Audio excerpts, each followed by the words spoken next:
আমরা যে জায়গায় এসেছি আপনারা দেখতে পাচ্ছেন, এখানে মসজিদের স্থাপত্য রয়েছে এবং আয়াত লিখে রেখেছে قال الله تبارك وتعالى تعاونوا على البر والتقوى ولا تعاونوا على الاثم والعدوان واتقوا الله ان الله شديد العقاب। বর্তমান পৃথিবীর মুসলমানদের জন্য সবচেয়ে গুরুত্বপূর্ণ যে কয়েকটা জায়গা আছে সেটা হলো কল্যাণের ক্ষেত্রে এক মুসলমান অপর মুসলমানকে সহযোগিতা করা। আপনারা জানেন আমরা যে উজবেকিস্তান এসেছি, সাবেক তুর্কিস্তান, এটাতে একটা দীর্ঘকাল সময় রাশিয়ান আগ্রাসন ছিল, কমিউনিজমের আগ্রাসন ছিল। এবং আমি যখন একদম ছোট ছিলাম তখন প্রথম যে কয়েকটা বই পড়েছিলাম তার ভিতরে একটা ছিল বুখারা সমরকন্দের রক্তাক্ত ইতিকথা। এখানে সমরকন্দের বা উজবেকিস্তানের একজন আলেম সে সময়কার রাশিয়া কি জুলুম অত্যাচার করেছিল দেশের মুসলমানদের উপর সেটার উপাখ্যান তিনি লিখেছেন। আজকে উজবেকিস্তান আমরা এসেছি, তার আয়াত লিখে রেখেছে তাআওয়ানু আলাল বিররি ওয়াত তাকওয়া।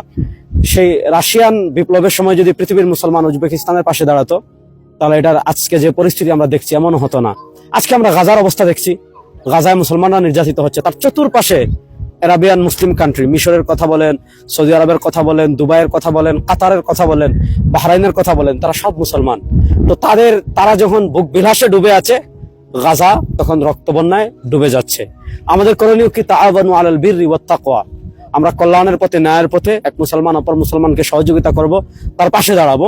আজকে আমরা তৈমুরলঙ্গের দেশে এসেছি, তার ইতিহাস আমরা পরে বলবো। যদি আমরা সে আদর্শের উপর আজও ঐক্যবদ্ধ হয়ে যাই, ইনশাআল্লাহ পৃথিবীতে মুসলমান আবার ঘুরে দাঁড়াবে।